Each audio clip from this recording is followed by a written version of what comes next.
Teman-temanku, Shalom, berjumpa lagi dalam YouTube channel Tanya Aja, Pasti Kujawab. Berikut ini kita akan menyaksikan sebuah video diskusi agama antara apologet Kristen Agatha bersama dengan Muslim.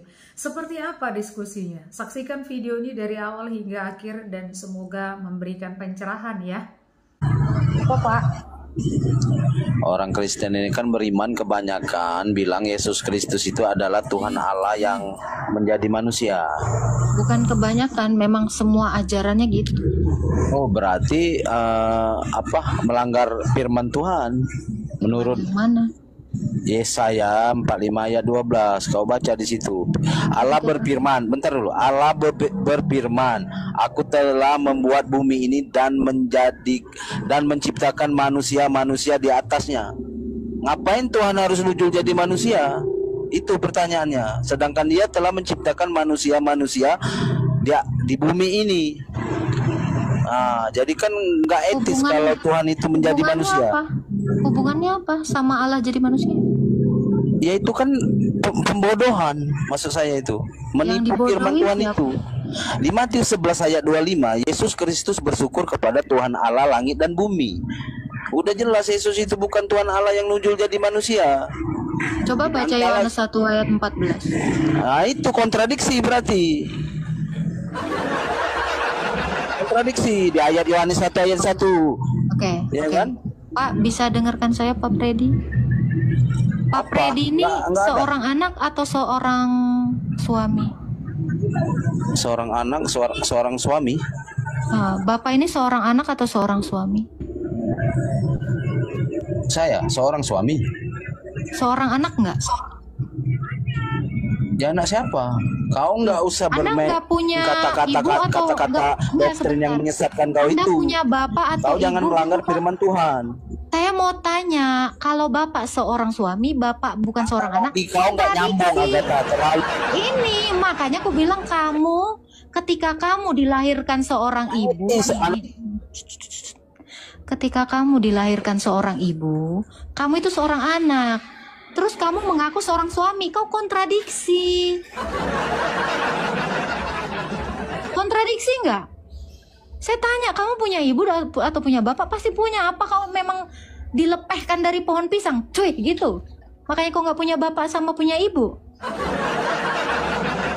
Kau nanya tapi ngegas, ya? Jadi kalau kamu seorang anak, terus kau mengaku seorang suami, itu kontradiksi. Sama halnya seperti yang kamu tunjukkan tadi, tidak kontradiksi. Tetapi Allah menciptakan manusia di atas bumi, juga Allah itu nuzul menjadi manusia. Di mana kontradiksinya? Blok. Sampai sini ada yang paham nggak? Yang saya jelaskan ini, ada yang paham nggak? Jadi kalau dikatakan di Yesaya itu tidak bertentangan, di Matius juga dia tidak bertentangan, karena dia adalah firman yang menjadi manusia, Yohanes 1 ayat 14. Jadi manusia diciptakan Allah betul, dan Yesus dalam kemanusiaannya menyembah Allah, dan Yesus itu adalah firman Allah yang menjadi manusia. Tidak kontradiksi. Sama seperti kau, kalau kamu seorang anak, jangan mengaku seorang suami. Kontradiksi nanti. Ininya Pak. Ya, kalau kalian berpikir, itu dan. Jadi diparalelkan, bukan ditabrakin. Alkitab itu bukan untuk ditabrakin. Ya. Jadi sekarang kalau kamu seorang suami, jangan pernah kau menyebut dirimu seorang anak. Nanti kontradiksi. Kakak naikin aja. Ntar aku bantu baca Alkitab. Oke. Ada Jepri di sini. Halo Jepri. Halo, selamat malam Kak. Ya, Kedengeran ya, Kak? Silakan. Gimana caranya bisanya Yesus itu disalib, Kak? Kenapa? Gimana bisa jalan ceritanya kayak gitu? Saya mau tahu ceritanya. Jalan cerita apa nih, Pak? Yesus itu kena salib.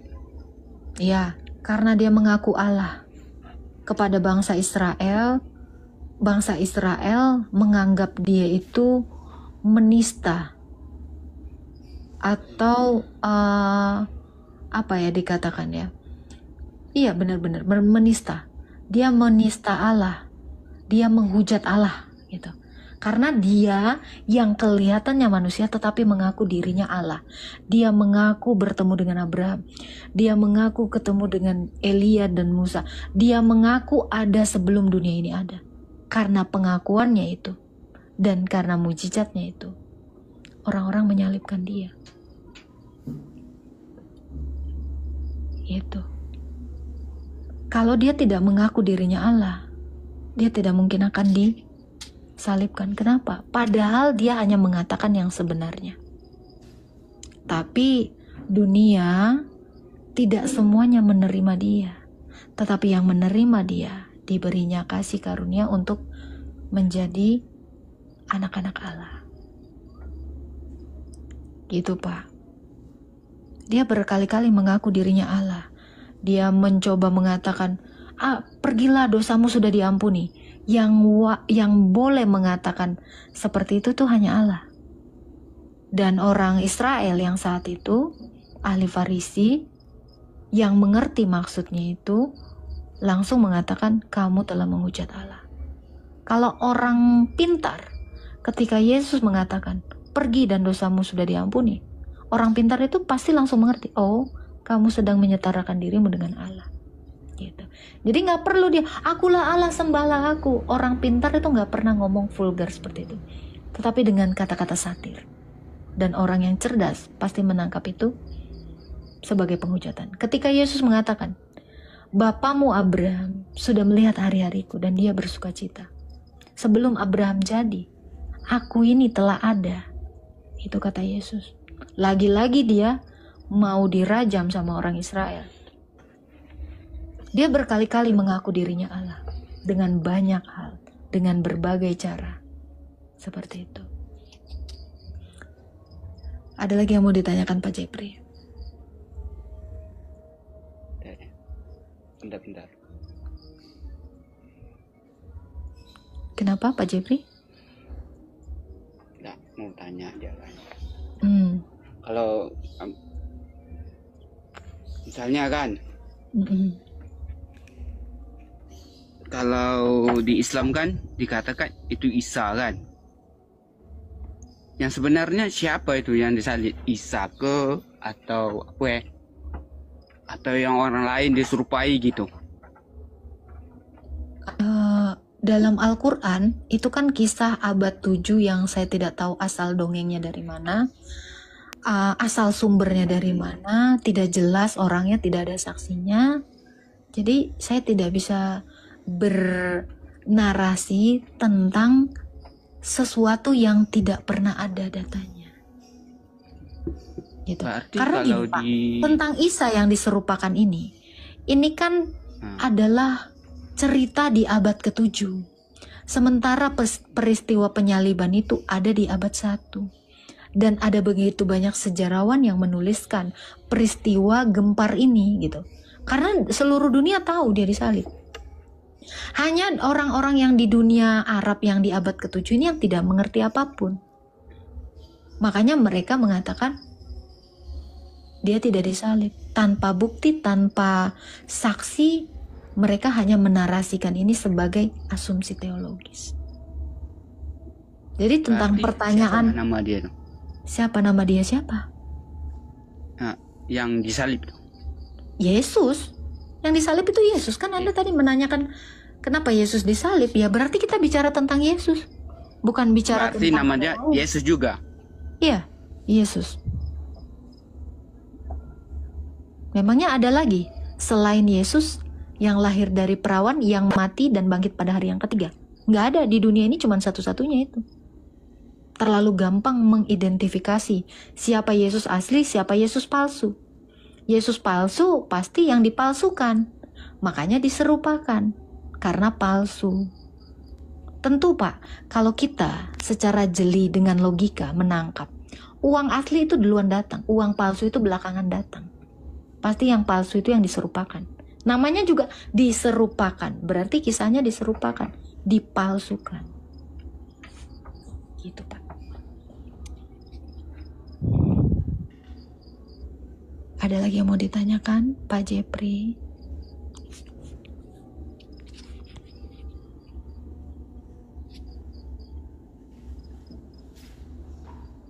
Silakan Pak Jepri. Ada lagi yang mau ditanya? Tak ada lagi Pak, itu aja mau tanya. Itu aja. Baik, Tuhan memberkati Pak Jepri.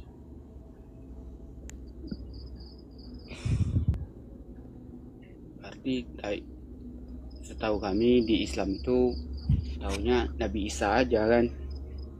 Isa itu siapa? Kenabian. Ya saya tahu dia nabi di dalam Isa. iman Anda. Ya. Tapi kalian kenal nggak siapa dia? Siapa? Dia seorang utusan Allah kan. Siapa yang lebih mengenal Yesus selain muridnya Yesus, ibunya Yesus, dan orang Israel? Mungkin nggak Pak? Saya orang Citayam, yang kenal saya orang Papua. Pasti yang kenal saya pasti orang Citayam. Gak mungkin orang Papua kenal saya. Itu logikanya. Dan gak mungkin orang yang mengenal saya itu adalah orang yang nanti belum lahir nih, 700 tahun lagi baru lahir mengenal saya. Tidak mungkin dia mengenal saya. Itu logikanya seperti itu. Gitu. Jadi kalau ada orang di Kristen tuh kalau dikatakan iman tuh gimana Kak? Coba Arta bukakan Ibrani 11 ayat 1. Oke. Kata orang beriman. Ada. Beriman mau tahu itu aja kan. Oke, arti iman itu ada Pak di dalam Alkitab. Kak Arta bisa bukakan di Kristen kan. Aku baca dulu ya Pak ya.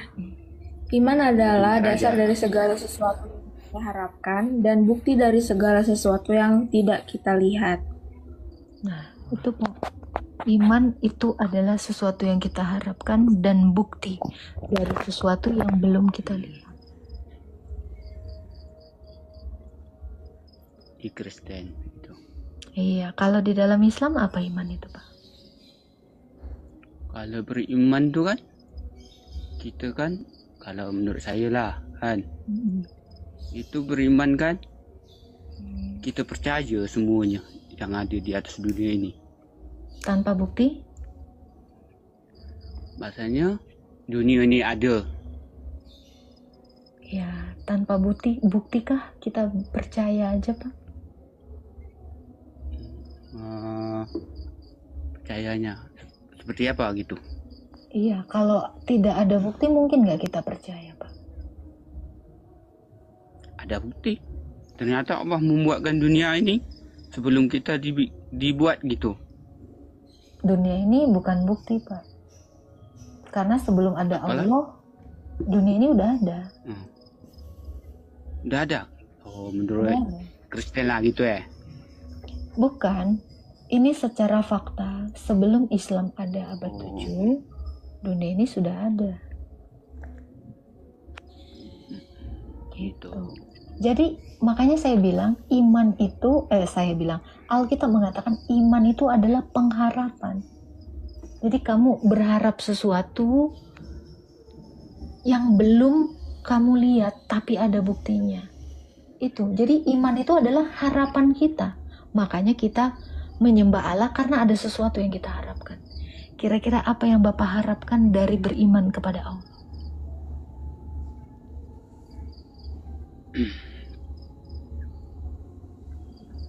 Beriman kepada Allah itu menurut kepercayaan kakak Iya. atau kepercayaan Menurut Islammu itu? menurut Pak Jepri, ini saya tanya pribadi Pak Jepri. Nah, Apa yang Bapak harapkan dari menuhankan Allah? menuhankan Allah itu kita beriman, kita percaya Allah itu ada. Iya, apa yang Bapak harapkan dari Allah itu yang Anda imani itu? Anda mengharap apa Kepercayaan. dari dia? Mengharap semoga kita di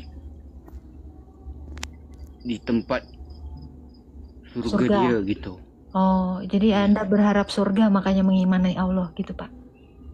Ya, Oke. Sebelum Anda percaya Anda akan diberikan surga, ada nggak Pak kira-kira satu orang Islam dari Makanya abad ke-7 kalau yang sudah kita masuk kan surga? apa? Ada nggak? Kan ini kan Bapak mengharapkan surga dari Allah, dari menyembah Dia. Ya Iya. makanya Hmm. kita mengerjakan sholat, ibadah yang diperbuatkan gitu.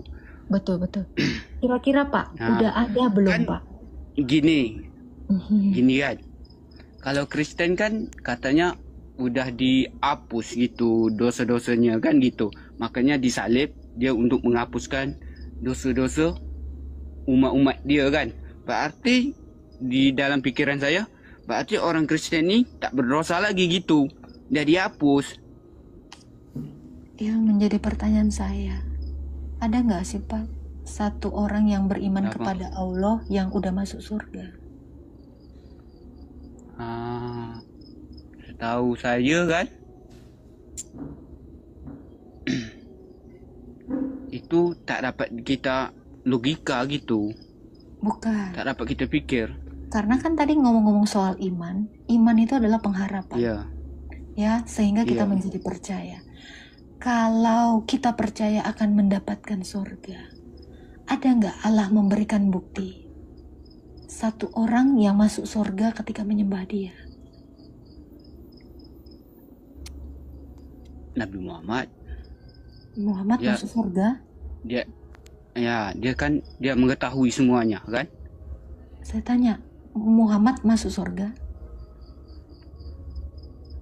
Mungkin dia bisa masuk surga gitu. Ada yang melihatnya masuk surga? Tidak, tapi kan logika kita kan, kita di dunia ini tak dapat kita memikirkan gitu. Bukan. Kalau di Kristen kan dapat macamnya apa yang disalib tu sudah menghapus dosa-dosa umat dia gitu. Tetapi udah dihapus. Gini Pak, ini kan kita pakai logika. Mungkin tidak. Kalau saya bilang di dalam ini ada susu, Bapak percaya? Tidak. Kenapa tidak percaya? Pasal saya tak nampak Belum kamu lihat. kakak Ya, masuk susunya. betul. Karena Bapak belum lihat, makanya saya tidak percaya. Gimana Bapak percaya Bapak dapat surga sebelum ada yang masuk surga, Pak? Logika kan? Mungkin nggak Bapak percaya Allah akan memberikan Anda Kenapa? surga atau memasukkan Anda surga tanpa belum ada Anda melihat satu orang naik ke surga? Logika kan? Ini sama seperti ini. Harusnya juga Bapak seperti itu di dalam beriman. Kalau tidak ada buktinya, jangan percaya. Itu yang namanya Gitu juga dengan apa arta? gitu Apa juga arti? dengan dunia kan? Gitu juga dengan dunia kan? Tak mungkin manusia dulu lagi dunia. Dunia ini kan. Yesus itu sudah naik ke sorga, disaksikan banyak orang. Makanya kenapa orang Kristen itu percaya Yesus itu udah pernah mati, bangkit, naik ke sorga. Seperti itulah nanti orang yang percaya kepada Yesus dibangkitkan dari mati lalu naik ke sorga. Karena Yesus sudah membuktikannya 2000 tahun yang lalu. Makanya orang Kristen mengatakan iman. Apa arta di dalam Ibrani 11 ayat 1? Iman adalah segala sesuatu yang kita harapkan dan bukti dari yang belum kita lihat. Karena kita berharap itu dan ada buktinya. Itu iman. Nah, itu tadi. Makanya saya bilang, kalau Bapak berlogika, mari percaya yang sudah kelihatan, baru dipercayai. Jangan hanya, kalau kita hanya percaya, ini ada susu tanpa melihat, itu namanya iman buta. Kalau buta bisa nggak melihat, Pak? Bisa dengan mata hatinya. Nggak bisa melihat dengan terang. Kita aja yang udah melihat dengan terang, terkadang kita menjadi buta karena doktrin yang tidak logika. Itu. Oh gitu, kepercayaan Kristen gitu. Ya, seperti itu Pak Jepri. Kita kan untuk kepercayaan masing-masing gitu. Betul. Bukan kita menghargai. Soal berdebat. Ya. Tidak, ini tidak berdebat, Pak. Nah, kita kan untuk mensuai agama gitu. Iya. Bukan untuk mencelakan gitu. Oh tidak. Room saya ini tidak pernah mencela agama orang, tetapi room saya ini room edukasi, membuka wawasan dan membuka logika dalam mengimani suatu agama. Gitu, Pak. Ya, jangan sampai kita beriman buta. Ada lagi yang mau ditanyakan Pak Jepri? Beriman gitu ya. Iya. Kalau kami beriman itu mengetahui dengan tauhid, itulah kita syahadat. Apa itu tauhid, Pak? Itu mengenalkan sifat-sifat Allah gitu. Oh, tauhid sifat Allah. Gitu. Iya.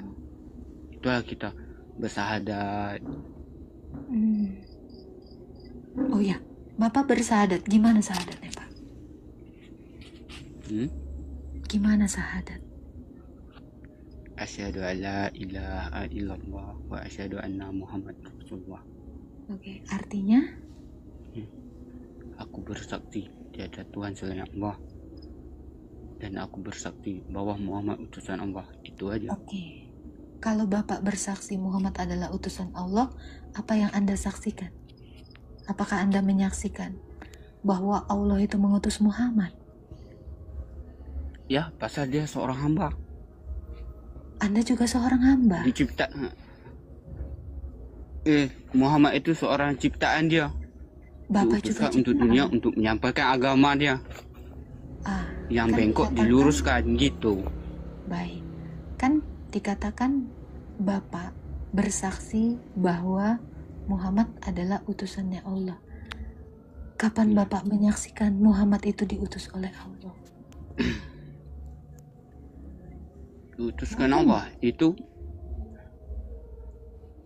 seorang melahirkan dia gitu. Itu makanya Bapak diutuskan untuk di atas dunia. Tidak, tapi Allah menyaksikan. Kan di dalam syahadat Anda, aku bersaksi.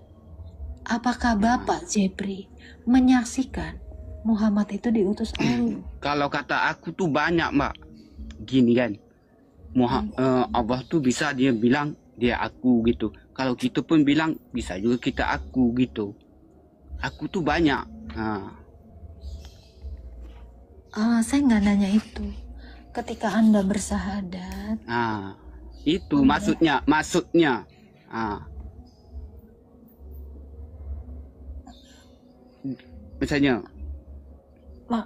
Maksudnya apa, Pak? Gini kan, dia bersaksi. Aku bersaksi Muhammad utusan Allah kan.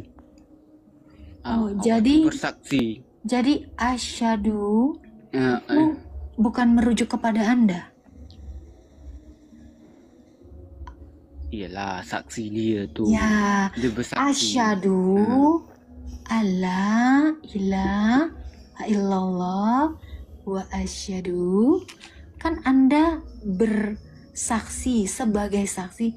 Aku bersaksi bahwa Muhammad adalah utusan Allah. Apakah Anda bahwa kan? Bahwa. Iya, apakah Aku Anda, bersaksi bahwa Muhammad utusan Allah kan. iya, apakah Anda menyaksikan Muhammad itu diutus Allah? Iyalah, makanya dilahirkan dari seorang ibu. Bapak lihat, Nah, Bapak itu maka saksikan. diutuskan. Apakah Bapak menyaksikannya? Mungkin enggak. Kalau saksi Mungkin itu kan enggak. macam mana ya? Bersaksi. Kalau menurut Mbak nih, kalau menurut Mbak nih gini, kalau kita bersaksi, berarti Mbak tuh harus ada kat situ juga. Iya dong. Saya tidak mungkin dipanggil sebagai saksi kalau saya tidak menyaksikan. Ke pengadilan pun Anda dipanggil sebagai saksi kalau menyaksikan. Kalau tidak menyaksikan, tidak boleh bersaksi karena itu disumpah. Betul tidak? Nah, itu. Makanya ketika Bapak bersahadat, sudahkah Anda memahami syahadat Anda?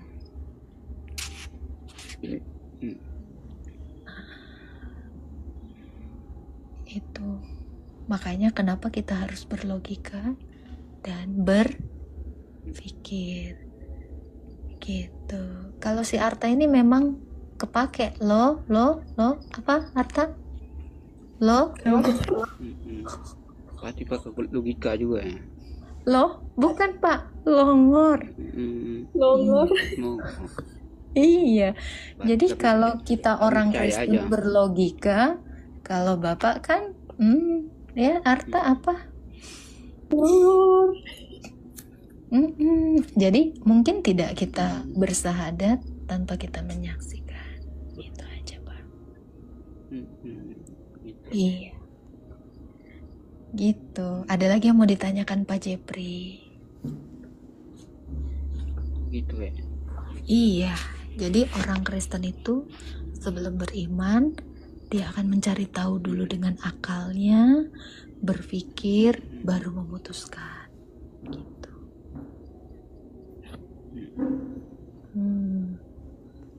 Karena kan Tuhan ini sudah menciptakan kita dengan akal, budi, dan pikiran.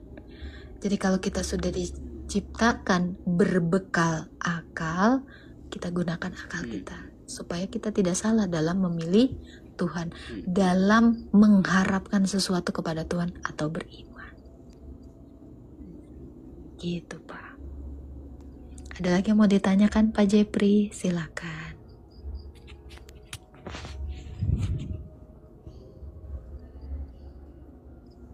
Oke, kita ganti yang lain ya Pak ya. Ya, ganti-ganti. Ya, Tuhan Aku mau tidur memberkati. juga. Ya, Tuhan memberkati. Mohon maaf kalau ada salah-salah semoga kata ya. Ya, semoga kami berdoa kepada Allah aja, semoga selesai dengan perkara ini, Kristen dengan Islam gitu. Soalnya debatnya itu aja kan masalahnya. Bosen ya Pak. Semoga kami percaya pada pasal apa? Kita berdoa aja lah masing-masing kan. Iya, kita saling bertoleransi ya Pak ya. Iya. Ya, kita berdoa kepercayaan kita percaya pada Allah, tapi ternyata Mbak ni percaya kepada Yesus gitu. Iya, kita menghormati ya, saling menghormati ya Pak. Iya, kita berdoakan supaya selesai siapa yang benar, siapa yang salah, itu aja. Iya, Tuhan memberkati Pak Jepri, sehat selalu Pak. Ini ada yang typing gini ya. Semiskin apapun asal jangan menyembah Allah selain Allah, na'udzubillah. Allah yang mana Kak? Allah ada banyak. Allah yang mana? Allah negeri Mekah. Ya saya lebih percaya Allah Tritunggal Kak. Silakan Pak GG, ada yang mau ditanyakan Pak GG? Ya Kak, Kain kan waktu itu kan dia diusir. Terus dia bersetubuh dengan istrinya. Kan begini Kak, waktu itu kan Ngomong aja Pak, apa pertanyaannya? Nanti ayatnya itu. Dia nanya aja bingung ya kan?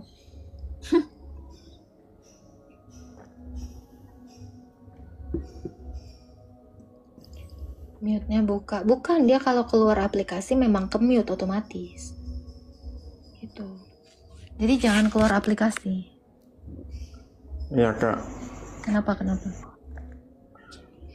Jadi Kain kan diusir kak. Lalu, pertanyaannya apa? Pertanyaannya, waktu Kain bersetubuh dengan istrinya, tapi kan tidak tahu waktu istrinya itu dari kaum mana. Sedangkan waktu itu kan manusia kan baru Adam, Hawa, dan Kain dan Habel, itu saja. Yang saya mau tanya tuh, dia bersetubuh dengan istrinya itu dari mana? Mereka dari mana? Baca kejadian 5 kok. Baca kejadian 5 ayat 1 sampai 4. Ini aja yang baca Pak ya. Silakan dong. Ya.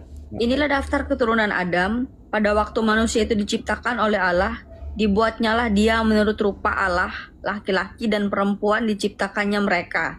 Ia memberkati mereka dan memberikan nama manusia kepada mereka pada waktu mereka diciptakan. Setelah Adam hidup 130 tahun, ia memperanakan seorang laki-laki menurut rupa dan gambarnya, lalu memberi nama Set kepadanya. Terus ya, Lanjut.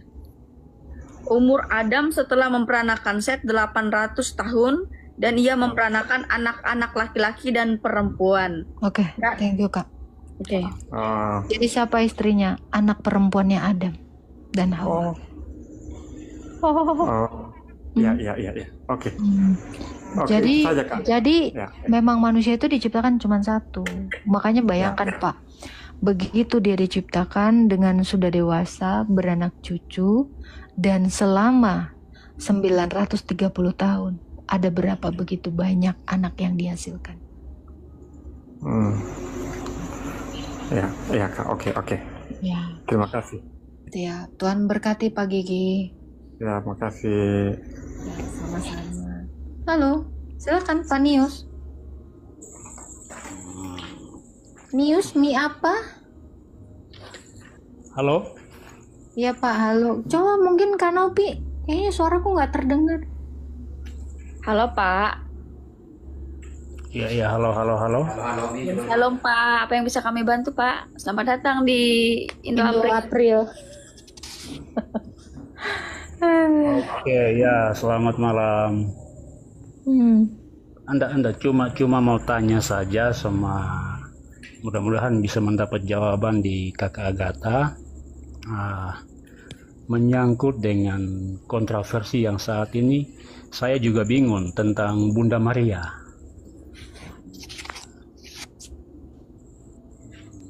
Silakan Pak.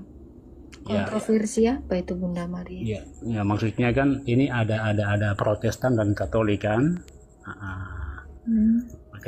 Makanya saya minta penjelasan supaya bisa saya dapat pencerahan begitu. Apakah dia itu disembah atau semacam apa begitu? Siapa yang menyembah Bunda Maria memangnya Pak? Enggak, sebab kebanyakan kan selama ini kan pemahamannya kan itu dia kayaknya dituhankan begitu. Pemahaman banyak yang punya pemahaman begitu. Lah itu kan orang yang nggak tahu. Masa Bapak percaya gitu sama orang yang enggak, saya minta edukasinya, penjelasannya harus lebih detail lagi begitu. Edukasi apa Pak? Tentang pemahaman. Sebab selama ini saya lihat banyak yang kontroversi tentang itu, statusnya begitu. Kontroversi di mana? Antara apa dengan apa ini kontroversi? Saya mau tahu. Tentang kesucian. Ada yang katanya bahwa dia itu manusia biasa, manusia yang berdosa. Ada yang bilang dia itu bunda yang suci, begitu. Loh, dia memang manusia berdosa yang disucikan.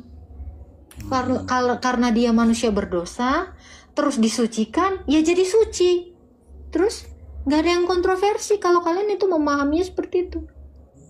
Di dalam Lukas dikatakan Roh Kudus akan turun atasmu. Berarti di situ dia disucikan oleh Roh Kudus. Setelah dia disucikan ya jadi suci. Ada nggak orang setelah dicuci nggak suci? Iya. Gitu. Jadi nggak ada yang kontroversi, Pak. Adakah orang Kristen menyembah Maria? Nggak ada. Iya. Jadi karena memang yang kita sembah itu adalah Allah Tritunggal, bukan Maria. Tetapi orang-orang Kristen memberi penghormatan kepada Bunda Maria sebagai perawan yang tersuci. Karena dia memang perawan yang tidak pernah disentuh oleh laki-laki. Makanya dikatakan adalah wanita tersuci gitu. Di Alkitab juga dikatakan, aku bahkan tidak pernah mengenal laki-laki, kata Bunda Maria. Dan malaikat juga menyampaikan salam kepadanya. Dia itu selain wanita tersuci, dia juga wanita yang paling terberkati, perempuan yang paling diberkati. Lalu apa lagi? Ibu dari gereja, ibunya Allah kita yaitu Yesus, ibunya Tuhan kita yaitu Yesus. Dia bahkan dikatakan lebih besar dari sorga karena dia mengandung dari Allah yaitu Sang Kristus itu. Jadi kesimpulannya begini Kak. Jadi kesimpulannya dia itu dihormati bukan dituhankan, iya kan? Itu tadi penjelasan saya. Oke. Iya. Jadi tidak ada yang melakukan penyembahan kepada Bunda Maria. Yang kita semua itu tetap Allah Tritunggal. Oke. Kemudian Kakak, untuk menyangkut dengan Bunda Maria ini, apakah dia itu diangkat atau tidak? Bunda Maria itu mati, lalu berteosis pada hari yang ketiga. Ini makanya Kakak begini, coba ulang. Bunda Maria itu mati. Lalu setelah hari yang ketiga, dia itu diangkat oleh Tuhan Yesus. Oh, diangkat. Dia mati dan diangkat. Makanya kuburnya Bunda Maria juga sudah kosong pada hari yang ketiga. Waktu itu Rasul Thomas yang paling jauh, salah satu dari murid Yesus, dia kan di India, dia yang terakhir sekali datang ketika tahu bundanya Allah kita itu mati. Dia pulang ke Yerusalem karena Bunda Maria ini ketika mati dia meminta kepada Yohanes, karena Bunda Maria ini kan dititipkan kepada Rasul Yohanes. Iya. Lalu dia ingin kembali ke Yerusalem dan mati di sana. Akhirnya Bunda Maria mati di Yerusalem, dikuburkan. Itu yang kita kenal, ada situsnya makam Bunda Maria yang ada gereja itu. Di situ Bunda Maria sudah tidak ada lagi, mayatnya diangkat oleh Tuhan Yesus dan disaksikan oleh Rasul Thomas dan Rasul yang lainnya pada hari yang ketiga dia berziarah. Di situ Bunda Maria sudah berteosis. Gitu. Oke. Jadi kakak saya bisa tanya tidak kakak? Minta maaf, bukan maksudnya saya mau menguji atau apa, tetapi apakah dia diangkat itu punya semacam bagaimana ya, punya tulisan, punya dalil begitu, ada nggak kakak? Ada dong, itu di dalam Sinaksarion, catatan catatan para rasul yang disimpan oleh gereja sampai detik ini.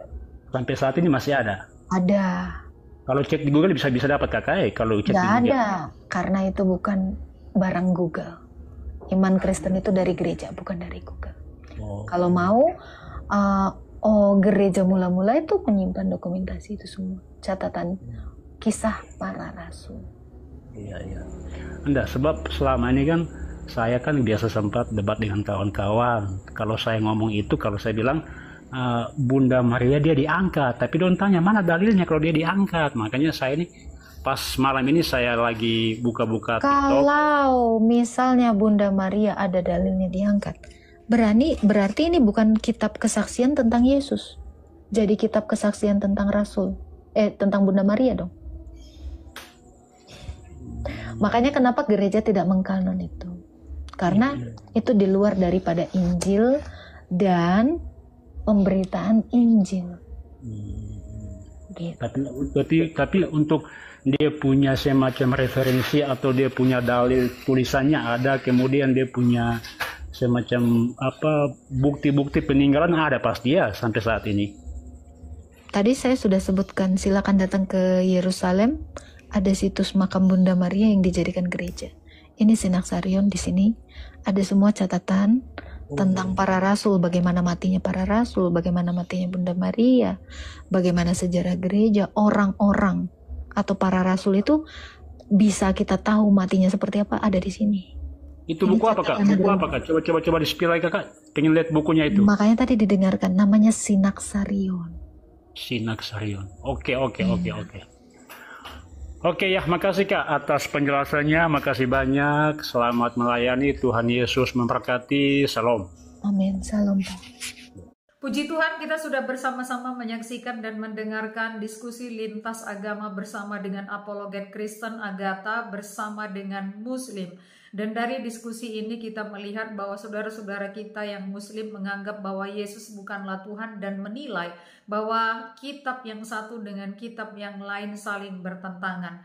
Namun kita sebagai orang percaya yang mengerti kebenaran, yang membaca Alkitab dengan baik dan benar, maka kita akan mengerti bahwa Alkitab itu tidak ada satupun yang berkontradiksi, tetapi semuanya saling berkesinambungan. Dan kita juga memahami bahwa Tuhan Yesus adalah firman yang telah menjadi manusia, dan itu jelas sekali tertulis di dalam Injil Yohanes. Tuhan Yesus itu adalah Tuhan yang sudah dijanjikan, Mesias yang sudah dijanjikan dan dinubuatkan sejak dari perjanjian lama dan kemudian digenapkan di dalam perjanjian baru. Karena itu teman-teman, teruslah mempelajari firman Tuhan agar memiliki pemahaman yang baik dan benar dan dapat menjadi saksi Tuhan dan mengabarkan kabar kebenaran, berita sukacita dan juga kabar baik itu kepada banyak orang, agar orang-orang yang keliru pemahamannya tentang Injil, tentang Tuhan Yesus, mereka dapat dibimbing kepada kebenaran, supaya kebenaran itu pada akhirnya memerdekakan mereka. Tuhan Yesus memberkati.